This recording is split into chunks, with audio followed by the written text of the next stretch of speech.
전능하사 천지를 만드신 하나님 아버지를 내가 믿사오며 그 외아들 우리 주 예수 그리스도를 믿사오니 이는 성령으로 잉태하사 동정녀 마리아에게 나시고 본디오 빌라도에게 고난을 받으사 십자가에 못 박혀 죽으시고 장사한 지 사흘 만에 죽은 자 가운데서 다시 살아나시며 하늘에 오르사 전능하신 하나님 우편에 앉아 계시다가 저리로서 산자와 죽은 자를 심판하러 오시리라.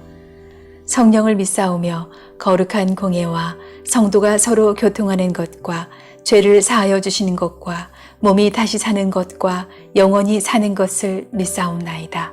아멘.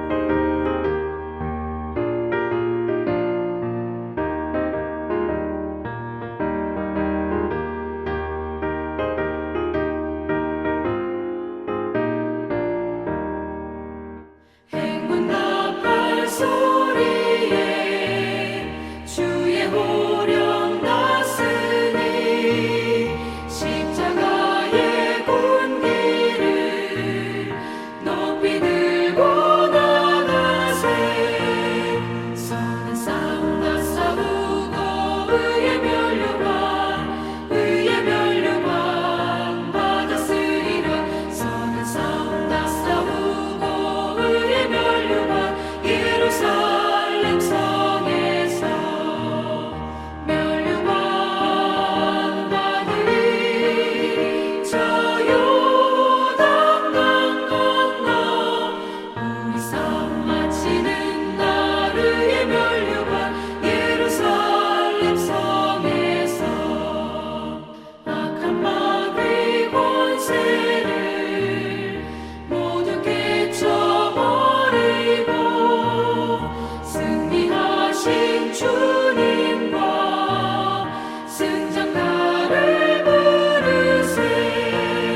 선한 싸움 다 싸우고 의의 면류관 받았으리라. 선한 싸움 다 싸우고 의의 면류관 예루살렘 성에서 면류관 받으리. 저 요단강 건너 우리 싸움 마치는 날 의의 면류관 예루살렘 성에서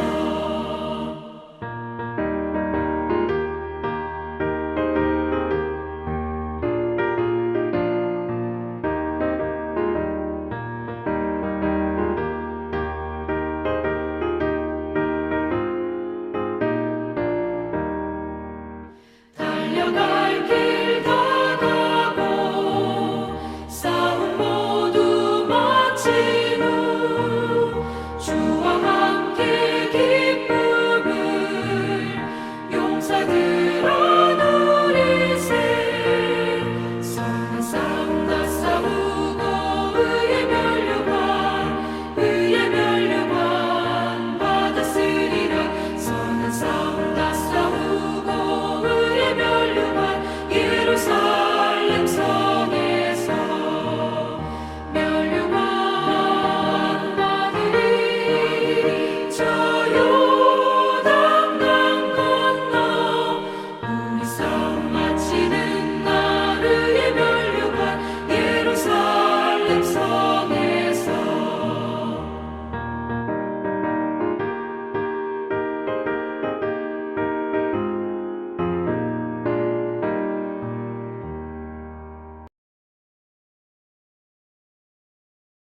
하루는 사울이 기브아 산등성이의 에셀 나무 아래에서 창을 들고 앉아 있었다. 그의 신하들은 모두 그의 곁에 둘러서 있었다. 거기에서 사울은 다윗이 부하들을 거느리고 나타났다는 말을 들었다. 사울이 둘러서 있는 신하들에게 호통을 쳤다. 이 베냐민 사람들아, 똑똑히 들어라. 이새의 아들이 너희 모두에게 밭과 포도원을 나누어 주고 너희를 모두 천부장이나 백부장으로 삼을 줄 아느냐? 그래서 너희가 모두 나를 뒤엎으려고 음모를 꾸몄더냐? 내 아들이 이새의 아들과 맹약하였을 때에도 그것을 나에게 귀띔해 준 자가 하나도 없었다. 또 내 아들이 오늘 나의 신하 하나를 부죽여서 나를 죽이려고 매복시켰는데도 너희들 가운데는 나를 염려하여 그것을 나에게 미리 귀뜸해 준 자가 하나도 없었다. 바로 그때에 사울의 신하들 가운데 끼어있던 에돔 사람 도액이 나서서 보고하였다. 제가 이새의 아들을 보았습니다. 그가 노브로 와서 아히두베 아들 아히멜렉과 만날 때였습니다. 그때 아히멜렉이 다윗이 해야 할 일을 주님께 여쭤보고 나서 그에게 먹을 것도 주고 블레셋 사람 골리앗의 칼도 주었습니다. 그러자 왕은 아히두베 아들 제사장 아히멜렉은 물론 노베에 있는 그의 집안 제사장들을 모두 불러들였다. 그리하여 그들이 모두 왕에게로 나아왔다. 사울이 호통을 쳤다. 아히두베 아들은 똑똑히 들어라. 아히멜렉이 대답하였다. 임금님, 말씀하십시오. 사울이 그를 꾸짖었다. 네가 왜 이새의 아들과 함께 공모하여 나에게 맞서려고 하느냐? 네가 왜 그에게 빵과 칼을 주고 왜 그가 하여야 할 일을 하나님께 물어서 그가 오늘날과 같이 일어나서 나를 죽이려고 매복하도록 하였느냐? 그러자 아히멜렉이 왕에게 대답하였다. 임금님의 모든 신하들 가운데서 다윗만큼 믿을 만한 사람이 누구입니까? 더구나 그는 임금님의 사위인 동시에 경호실장이며 이 궁중에서 매우 존귀한 사람이 아닙니까? 그가 할 일을 하나님께 여쭙는 일을 제가 오늘에 와서 처음으로 시작한 것입니까? 전혀 그렇지 않습니다. 임금님은 이 종이나 이 종의 온 집안에 아무 허물도 돌리지 말아 주십시오. 이 종은 이런 일은 전혀 아는 바가 없습니다. 그런데도 왕은 이런 선언을 내렸다. 아히멜렉은 들어라. 너는 어쨌든 너의 온 집안과 함께 죽어 마땅하다. 그리고 왕은 자기 곁에 둘러서 있던 호위병들에게 명령하였다. 너희는 당장 달려들어 주님의 제사장들을 죽여라. 그들은 다윗과 손을 잡고 공모하였으며 다윗이 도망하는 줄 알았으면서도 나에게 귀띔해 주지 않았기 때문이다. 그러나 왕의 신하들은 손을 들어 주님의 제사장들을 살해하기를 꺼렸다. 그러자 왕이 도액에게 명하였다. 네가 달려들어서 저 제사장들을 죽여라. 그러자 에돔 사람 도액이 서슴없이 달려들어서 그 제사장들을 죽였는데 그가 그날 죽인 사람은 모시 에봇을 입은 제사장만도 85명이나 되었다. 사울은 제사장들이 살던 성읍 노베까지 가서 주민을 다 칼로 쳐 죽였다. 그는 남자와 여자, 어린이와 젖먹이, 소떼나 나귀떼나 양떼를 가리지 않고 모두 칼로 쳐서 죽였다. 아히두베 손자이며 아히멜렉의 아들인 아비아달은 거기서 피하여 다윗에게로 도망하였다. 아비아달은 다윗에게 사울이 주님의 제사장들을 몰살시켰다는 소식을 전하였다. 다윗이 아비아달에게 말하였다. 그날 내가 에돔 사람 도액을 거기에서 보고서 그가 틀림없이 사울에게 고자질하겠다는 것을 그때 이미 짐작하였소. 제사장의 집안이 몰살당한 것은 바로 내가 책임져야 하오. 이제 두려워하지 말고 나와 함께 지냅시다. 이제 나의 목숨을 노리는 사람이 바로 당신의 목숨을 노리는 사람이기도 하니 나와 함께 있으면 안전할 것이오. 왕을 세우시는 하나님의 이야기 3부에서 온 우주에 두 권력이 존재한다. 하나님의 권력과 사탄의 권력. 그리고 이 두 권력이 끊임없이 투쟁하고 있다. 두 권력의 싸움이 벌어지고 있다. 이것이 성서가 갖고 있는 묵시의 세계관이고, 이런 묵시적인 세계관을 잘 보여주는 것이 이제 계시록과 같은 성경입니다. 사무엘서에서 사울은 악령에 사로잡힌 사탄의 권력자이고, 다윗은 성령의 기름 부음 받은 하나님의 권력자인데, 하나님의 권력과 사탄의 권력은 늘 충돌하게 마련입니다. 공존할 수 없습니다. 함께 잘 지낼 수 없어요. 왜냐하면 두 권력은 정반대의 힘이기 때문입니다. 사탄의 권력은요, 소수의 힘 있는 자가 다수의 민중을 지배하는 오목한 피라미드 체계를 만들지요. 그래서 사탄의 권력은 언제나 억압하고 착취하고 빼앗는 권력입니다. 성서는 이러한 사탄의 권력을 짐승으로 비유하고 있습니다. 자, 다니엘이 네 짐승의 환상을 보는데 이 네 짐승은 제국을 상징하죠. 제국이 무참하게 약속을 짓밟는 모습. 그것이 바로 짐승과 같은 모습입니다. 자, 반면 하나님의 권력의 본질은 섬김입니다. 정의를 행함입니다. 특별히 사회적인 약자를 신원하는 것. 하나님이 주신 힘으로, 권력으로 섬기고 정의를 행하라. 사무엘서 이렇게 말하고 있습니다. 점점 짐승으로 변해가는 사울과 점점 하나님 나라의 왕으로 세워지는 다윗을 대조하고 있는데요. 자, 오늘 본문을 통해서 점점 짐승으로 변해가는 사울의 모습을 볼 수 있는데, 첫 번째로 사울은 혈연과 지연을 정치적으로 이용해서 분열시키고 갈라치기를 하는 것. 이것이 전형적인 사탄의 권력의 모습입니다. 자, 다윗이 다시 이스라엘의 영토에 나타났다는 소식을 듣고 사울은 격분하여서 자신의 출생지이자 수도로 삼은 기브아에서 베냐민 사람들을 소집하고 왜 나를 돕지 않느냐 화를 냅니다. 아시다시피 사울은 이제 베냐민 지파 출신이에요. 자, 이제 베냐민 자기 지파 사람들을 모아놓고, 야, 다윗이 왕이 되면 너희 국물도 없어. 내가 지파의 학연과 혈연 막 이런 거 따서 너희 천부장 백부장 세워줬는데 다윗이 왕이 되면 베냐민 지파 사람을 가만히 내두겠냐. 자, 이렇게 혈연과 지연을 정치적으로 이용했습니다. 우리나라의 그 깊은 깊은 골을 갖고 있는 지역주의로 인한 갈라치기, 민족이 이제 둘로 갈라지는데, 이 지역주의의 시작을 살펴보면 사실 정치이죠. 정치인들이 자신이 권력을 획득하기 위해서 둘로 갈라놓고 표가 많은 쪽을 자기 편으로 만드는 거죠. 그러니까 나라가 뭐 두 쪽이 나든 국민이 세 쪽이 나든 그건 중요한 게 아니고, 어쨌든 49대 51에서 내가 51편에 서서 그들의 표를 얻겠다. 이처럼 권력을 이용해서 편을 가르고 그 편을 이용해서 자신의 이권을 차지하려는 게 전형적인 사탄의 권력, 짐승의 모습입니다. 자, 두 번째로요, 사울은 다윗의 도망을 도왔다는 이유로 아히멜렉을 비롯한 제사장들을 죽이는데요. 그냥 죽이는 것이 아니라 사울이 진멸을 해버립니다. 제사장 85명과 가족과 짐승을 몰살해버리죠. 자, 사울이요, 전에는요, 하나님의 명령을 받고도 아멜렉 사람들을 진멸하지 않았는데, 이번에는 자신이 지키고 보호해야 할 이스라엘 백성을 진멸했습니다. 그것도 제사장들을. 자, 이를 통해서 짐승으로 변한 사울의 모습 두 가지를 볼 수 있는 거예요. 자신이 지켜야 할 백성을 지키는 것이 아니라 무고한 백성을 죽이는 폭군이 되었습니다. 제사장들을 죽였습니다.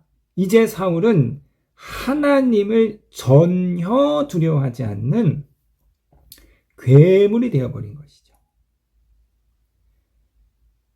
자, 반면에 다윗은 하나님의 왕으로서의 면모를 이제 갖추어 가는데요. 사울에게 죽임당한 아히멜렉의 아들 중 아비아달이 도망하여서 다윗에게 왔습니다. 그러니까 이 아비아달은 제사장이죠. 이 제사장이 다윗에게 옴으로써 이제 다윗에게 종교적인 정당성이 부여가 됩니다. 그리고 이 아비아달이 도망쳐 오면서 에봇을 가지고 왔는데요. 이 에봇은 법궤 다음으로 중요한 성물인데, 이 에봇으로 하나님의 뜻을 물을 수 있었습니다.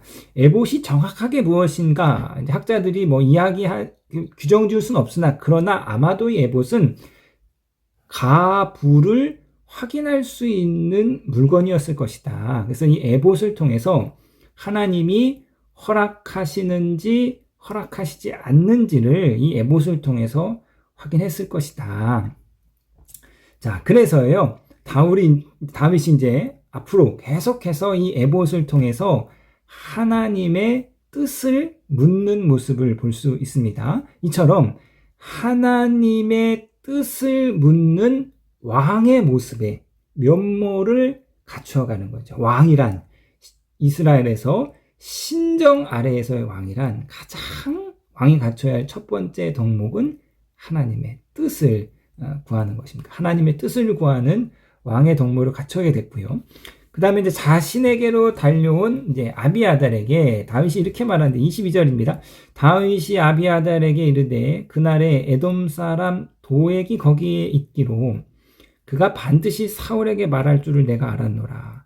내 아버지 집의 모든 사람이 죽은 것이 나의 탓이로다. 두려워하지 말고 내게 있으라.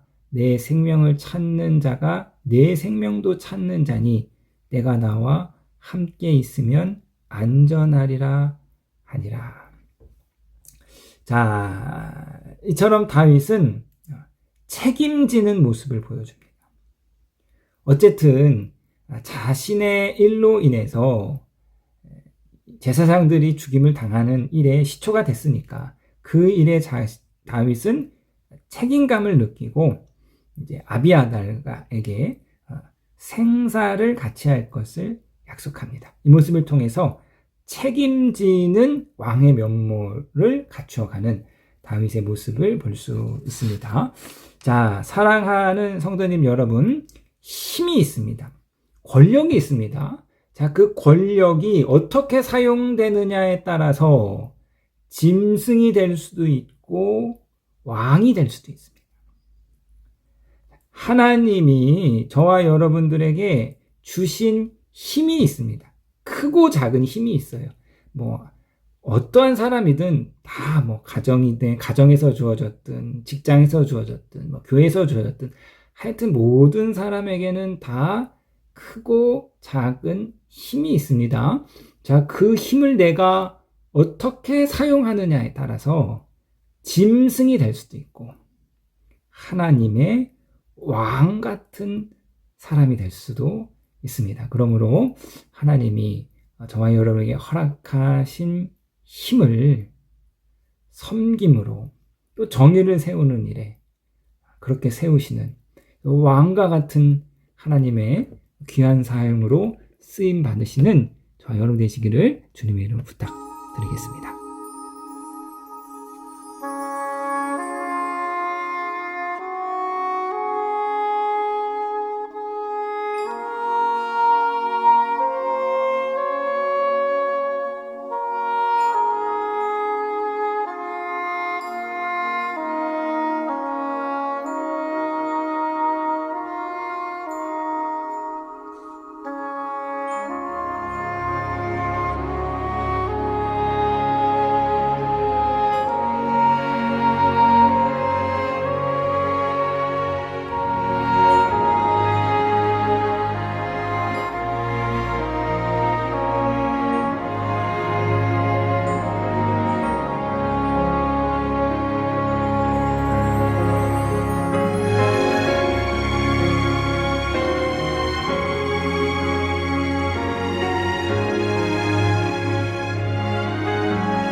하늘에 계신 우리 아버지여, 이름이 거룩히 여김을 받으시오며 나라에 임하옵시며 뜻이 하늘에서 이룬 것 같이 땅에서도 이루어지이다. 오늘날 우리에게 일용할 양식을 주옵시고 우리가 우리에게 죄 지은 자를 사하여 준 것 같이 우리 죄를 사하여 주옵시고 우리를 시험에 들게 하지 마옵시고 다만 악에서 구하옵소서. 대개 나라와 권세와 영광이 아버지께 영원히 있사옵나이다. 아멘.